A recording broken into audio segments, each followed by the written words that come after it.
le principe, c'est que quand des personnes, des aidants, en fait, ont un questionnement mais ne savent pas par quel bout prendre la chose, ils peuvent demander un entretien individuel avec ce qu'on appelle un aidant ressource. Donc un aidant ressource, c'est quelqu'un qui a été formé par France Parkinson. En règle générale, on nous conseille aussi de suivre une formation d'écoute active.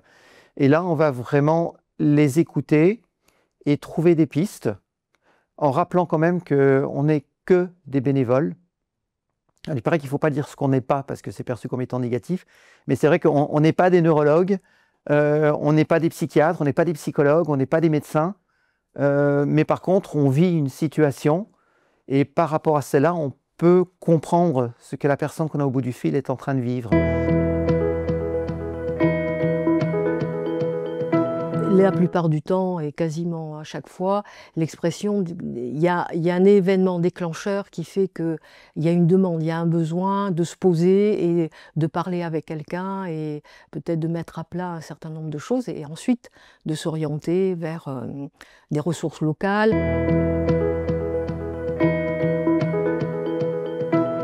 Quand les appels arrivent, de toute façon, je fais confiance au siège pour ça, ils vont aiguiller vers la personne qui sera la plus apte à répondre. Nos correspondants au siège nous connaissent bien et souvent, quand ils ont une demande, ils savent qui sera le mieux placé pour traiter cet entretien.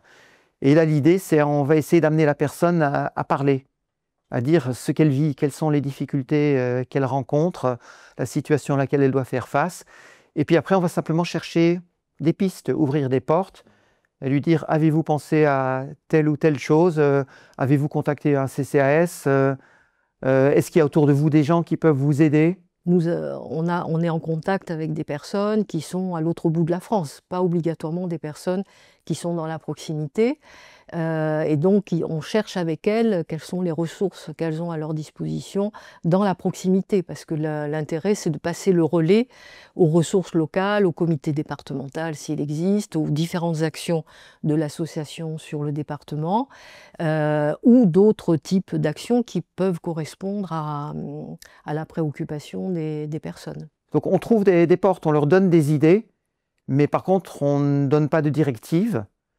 C'est même pas des conseils, c'est des informations. Je veux dire que c'est très compliqué quand vous êtes voilà, au début de la maladie ou à un moment, à une étape un peu de dégradation de la situation, de lever le nez de votre situation et de vous dire, bon, en fait, on aide les gens à prendre un petit peu de recul et ils ont les capacités, les ressources, mais il peut y avoir des périodes où on est un peu perdu, hein, et voilà. Donc, mais ces entretiens, c'est vraiment aussi dans les objectifs d'aider les gens à faire le lien avec ce qui existe à côté de chez eux. Voilà.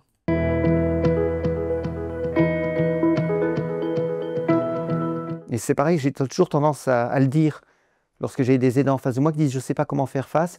Ben, tu as des citrons, ben, bois de la citronnade, on va vivre avec. Il ne faut pas vivre pour la maladie, mais il faut apprendre à vivre avec la maladie.